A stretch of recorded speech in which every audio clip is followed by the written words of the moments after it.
Everyone, welcome to economics class. Today we will discuss about the importance as well as limitations of consumer price index number. Dear students, we have already discussed about the definition as well as the calculation of consumer price index numbers.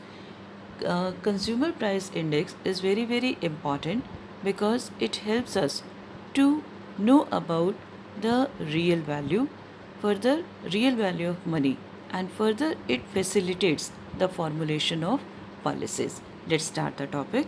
The very first one, importance of the consumer price index for or cost of living index. The very first one is formulation of price policy. Dear students, the consumer price indices are used by the government to frame policies on prices. On the basis of these indices, government decides whether the prices are to be controlled or dual price policy should be adopted और public distribution system is to be introduce et cetera. देखो बच्चे, क्योंकि consumer price index या cost of living index से हमें ये पता लगता है कि लोग अपने प्रेजेंट लिविंग स्टैंडर्ड को मेंटेन कर पा रहे हैं या नहीं कर पा रहे. इनफैक्ट ये महंगाई को शो करता है. तो इसी के बेसिस पर गवर्नमेंट पॉलिसीज़ बनाती है कि प्राइस को कंट्रोल किया जाए, या ड्यूअल प्राइस का मतलब होता है कि कुछ चीज़ों को फेयर प्राइस पर बांटा डिस्ट्रीब्यूट कराया जाए, सेल किया जाए, प्रोवाइड कराया जाए, या फिर कुछ को मार्केट प्राइस पर सेल किया जाए. फेयर प्राइस का मतलब होता है पब्लिक डिस्ट्रीब्यूशन सिस्टम. मींस ज़्यादा सामान पीडीएस के थ्रू सप्लाई किया जाए या उसको मार्केट में बेचा जाए. All this policies are formulated on the basis of CPI. Then wage adjustment. Cost of living index numbers are used as basis for the wage adjustment. Wages क्या होते हैं बेटे? जो सैलरीज या वेजेस जो वर्कर्स को मिलती हैं. क्योंकि CPI में हम डिफरेंट ग्रुप्स ऑफ वर्कर्स को ही स्टडी करते हैं, तो ये वर्कर्स अपने प्रेजेंट लिविंग स्टैंडर्ड को मेंटेन कर पा रहे हैं या नहीं कर पा रहे, उसी के according the instalments of dearness allowances etc. are decided by the government. Then measurement of real value. Real value का मतलब होता है purchasing power. So these index numbers are used to increase the real value of the rupee or its purchasing power and real income और revenue etc. जैसे अगर हम ये कहें कि 100 रुपीज़ में हम 25 रुपीज़ पर आइसक्रीम के हिसाब से 4 आइसक्रीम्स खरीद सकते हैं, then the real value of 100 rupees in terms of ice creams will be 4 ice creams. Means the purchasing power of 100 rupees in terms of ice creams will be 4 ice creams. और CPI भी इसी से related है. CPI हमें ये बताती है कि रियल वैल्यू ऑफ मनी बदल रही है, कम हो रही है या ज़्यादा हो रही है. Then analysis of markets. The consumer price indices are also used for the analysis of the market or specific commodities for their demand and supply. क्योंकि इससे हमें पता लगता है अलग अलग कमोडिटीज़ की मार्केट के बारे में कि प्राइस कम हो रहा है या ज़्यादा हो रहा है on the basis of their demand and supply. Then national income deflator. Dear students, we will learn more about the national income deflator in our 12th standard. These indices are also used as deflators of national income. Accordingly, real change in national income is estimated. Deflator हमें show करता है कि कितना change आ रहा है current year price में on the basis of base year price. ये जो नेशनल इनकम होता है, national income is a money value of all the final goods and services produced domestically during an accounting year. This is the market value. और market value हमेशा price और quantity से निकलता है.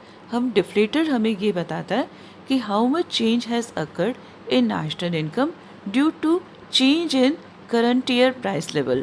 इसके बारे में हम डिटेल में अपने 12th standard में पढ़ेंगे. Next topic. This is about difficulties in construction of consumer price index. As we have already studied, that index numbers are difficult to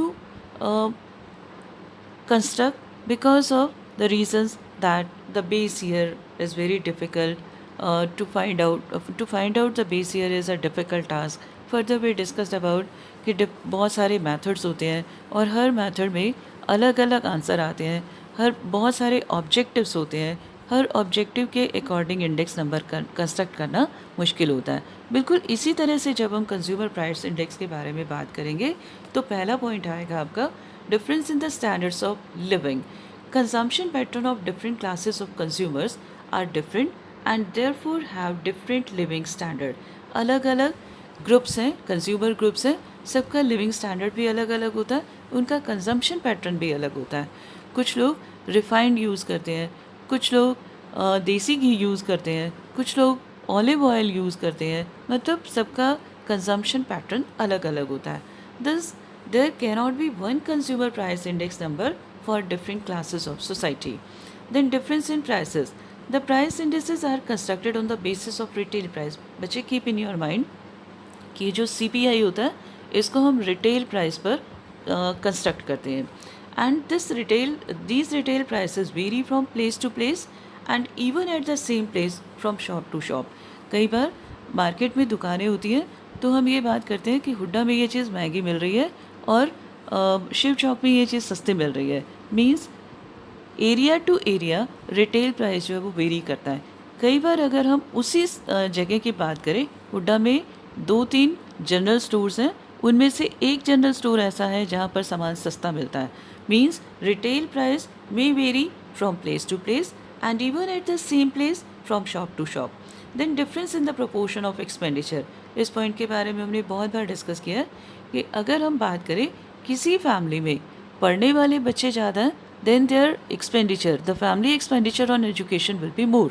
और किसी फैमिली में अगर ओल्ड एज या एल्डरली पीपल ज़्यादा हैं तो it may be possible that expenditure on medicine is high.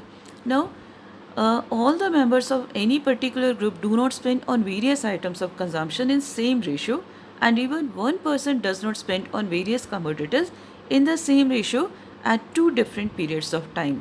पहले जब बच्चे छोटे थे तो मिल्क पाउडर या सेरेलेक या मिल्क फूड पर ज़्यादा खर्चा होता था।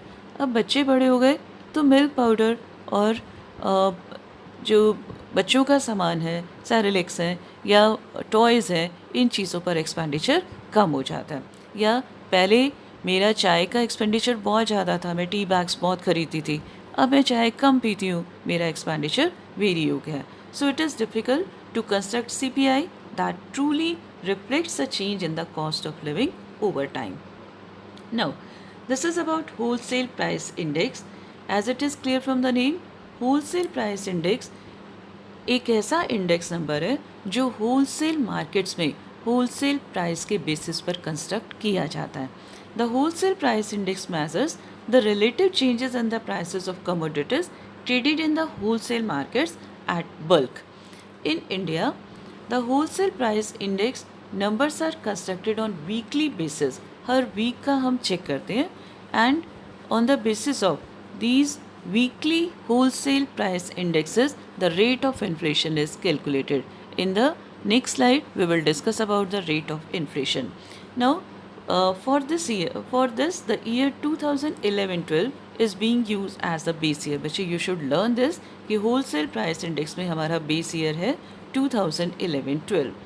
In India, all the commodities have been classified in the following 3 groups। जितनी भी commodities हैं उनको हम इसमें ले लेते हैं।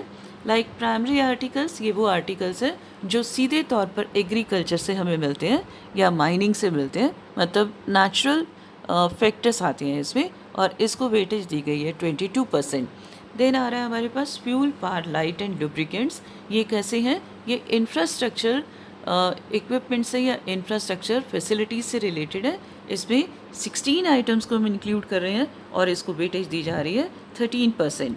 Then manufacturing, it includes 564 items. बेटे इसमें सारे के सारे सेकेंडरी सेक्टर्स आ रहे हैं, सेकेंडरी सेक्टर या मैन्युफैक्चरिंग गुड्स आ रही हैं और इसको वेटेज दी जा रही है 65%। सो यहाँ से हमें एक और पता लग रहा है कि maximum weightage is given to the manufacturing goods. इससे 1 मार्क के क्वेश्चन आपके इससे बनते हैं, इससे ज़्यादा आपको नहीं वो करना। Next, this is about the uses of wholesale price index. The very first, this is about the forecasting demand and supply. क्योंकि होलसेल प्राइस जो है वो होलसेल मार्केट्स में मार्केट में प्राइसेस के वेरिएशन के बेसिस को हमें शो करता है, वेरिएशन को शो करता है। तो इससे हमें डिमांड और सप्लाई के बारे में भी इंफॉर्मेशन मिलेगी।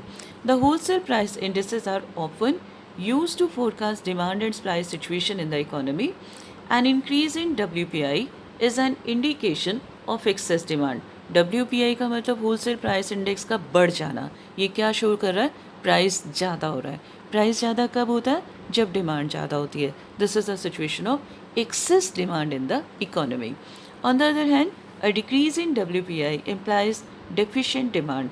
प्राइस का कम होना क्या शो कर रहा है? कि उसकी डिमांड कम है और सप्लाई ज़्यादा है। It is a situation in which demand is less than supply. So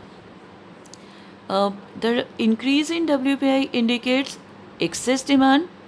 On the other hand, decrease in WPI indicates deficient demand. So it helps us to forecast demand and supply in the economy. Then estimation of monetary value and real value. Monetary value होता है जो money terms में आता है और real value होता है जो परचेजिंग पावर में आता है। बच्चे, in 12th standard we will discuss about the monetary income as well as real income in our chapter related with national income and accounting. हम इसको बाद में डिटेल में करेंगे, अभी इसको थोड़ा सा अंडरस्टैंड करिए। The wholesale price index can be use to estimate the monetary value and real value of aggregates like national income and expenditure. Monetary value is the value estimated at current prices, while real value is the value estimated at base year price. Now, this is inflation and index numbers. Now, what is inflation? Inflation का मतलब होता है महंगाई. It refers to a situation of rise in the general price level in a country over a long period of time. लगातार general price level का मतलब होता है ऑलमोस्ट सभी कमोडिटीज़ का प्राइस लेवल का तेज़ी से बढ़ जाना क्या कहलाएगा? इन्फ्लेशन। अगर हम ये कहें कि प्रेजेंटली टमाटोज़ का रेट जो है वो 70 रुपीज़ चल रहा है, लेकिन ये सिर्फ एक ही कमोडिटी का है, इसलिए हम इसको इन्फ्लेशन नहीं कहेंगे। इन्फ्लेशन का मतलब होता है persistent rise in general price level over a long period of time. Now, inflation is oftenly measured in terms of wholesale price index. बच्चे, आपको ये भी ध्यान में रखना क्योंकि आपके पास एक क्वेश्चन आता है कई बार। Inflation is oftenly measured in terms of wholesale price index. A consistent rise in WPI over time implies a situation of inflation. जब WPI बढ़ रहा है इसका मतलब महंगाई बढ़ रही है। अभी हमने पिछले स्लाइड में पढ़ा था कि WPI का इंक्रीज़ होना क्या इंडिकेट करता है? कि there is excess demand. Whenever there is excess demand, there will be increase in price level. That is the inflation. एक छोटा सा एग्जांपल हम लें कि अगर किसी भी कमोडिटी की डिमांड बढ़ती है तो सप्लाई कम है, उसकी डिमांड ज़्यादा है, there is situation of excess demand, it will increase the general price level. यहाँ पर हम एक कमोडिटी की बात कर रहे हैं तो प्राइस ऑफ द कमोडिटी आ जाएगा, लेकिन हम पूरी इकोनॉमी की बात कर रहे हैं, it will be general price level. Now, wholesale price index is prepared for every week. You should also keep in your mind there is a formula to calculate rate of inflation. If for week 1 wholesale price index is A1 and for week 2 the wholesale price index is A2, हम 2 weeks के basis पर inflation rate find out करने जा रहे हैं, then the rate of inflation between week 1 and week 2 would be estimated as A2 minus A1 by A1 multiplied by 100. ये formula हम use करेंगे, ये हमारा आएगा rate of inflation. What is rate of inflation? A2 minus A1 divide by A1 multiplied by 100. You should learn this formula. This is very, very important. Now we will discuss about an illustration. Here is an illustration. Wholesale price index of week 1 is equal to 204 and for week 2 is equal to 250. Then rate of inflation का formula अभी हमने किया था A2 minus A1 divide by A1 multiplied by 100. On substituting these values we will have 25%. ये क्या show कर रहा है कि इन्फ्लेशन रेट जो है वो 25% आया इस वीक का. Annual rate of inflation is estimated by considering average of the wholesale price index for all weeks of the year. यहाँ पर अभी हमने सिर्फ 2 वीक्स को कंपेयर करके निकाला है, लेकिन जब हम पूरे कंट्री का इन्फ्लेशन रेट निकालेंगे तो हम सारे के सारे वीक्स को स्टडी करेंगे और उसका एवरेज फाइंड आउट करेंगे. Then we will be able to find out the rate of inflation. Now, what's about the Sensex? This is the last topic of this chapter. Sensex is an index showing changes in the Indian stock market. ये main features हैं आपके Sensex. Indian stock market में जो changes आ रहे हैं, stock market के बारे में आपने पढ़ा होगा कई बार कि आज निफ्टी इतना डाउन हो गया या सेंसेक्स इतना पॉइंट डाउन हो गया, तो ये हमारे स्टॉक मार्केट को इंडिकेट करता है. It is a short form of Bombay stock exchange sensitive index. बच्चे आपने ये अच्छे से प्रिपेयर करने हैं. It is a short form of Bombay stock exchange sensitive index. Then it is constructed with 1978-79 as the reference year और द बेस ईयर. WPI में हमने पढ़ा था the base year was 2011 and 12, but for Sensex it is 1978-79. Now Sensex consists of 30 stocks of leading companies in the country. जो 30 main companies हैं उनके stock के बारे में ये डिस्कस करता है. Changes in these stocks are expected to represent changes in the entire stock market. ये जो 30 कंपनीज हैं ये लीडिंग कंपनीज हैं, रिप्रेजेंटेटिव कंपनीज हैं, और इनके बेसिस पर हम सारी की सारी स्टॉक मार्केट के या स्टॉक एक्सचेंज मार्केट के बारे में हम फोरकास्टिंग करते हैं. Now rise in Sensex implies an overall increase in share prices. अगर सेंसेक्स बढ़ जाता है तो क्या रिजल्ट हम फाइंड आउट करेंगे कि सभी कंपनीज़ के शेयर्स का प्राइस इंक्रीज़ हो रहा है. This shows increase in expected earning from investment in the stock market. जब शेयर्स महंगे होते हैं, सपोज करिए मैंने एक शेयर 10 रुपये के हिसाब से ख़रीदा था और अब उस शेयर की वैल्यू 12 रुपये हो गई है, इसका मतलब मुझे प्रॉफिट हो रहा है. Means the expected return or expected earning from investment in the stock market has increased. Now, this also implies robust performance of the principal industries in the economy. कई बार शेयर हम खरीदते हैं 100 रुपये के हिसाब से खरीदते हैं और बाद में वो शेयर बढ़ते बढ़ते 850 950 रुपये तक पहुंच जाते हैं. ये क्या शो करता है? It shows the robust performance of the principal industry in the economy. So with this topic is over. Dear students, only 1 or 2 topics are left. We will discuss these topics in the next video, and further what's about your homework? You are to revise the chapter thoroughly and you are to practice the questions, numerical questions given in your textbook. So dear students, with this almost first book, that is statistics, has completed now. In the next video we will discuss about the second book, that is microeconomics. So dear students, do your work properly. Stay home, stay safe. Goodbye. Have a wonderful day.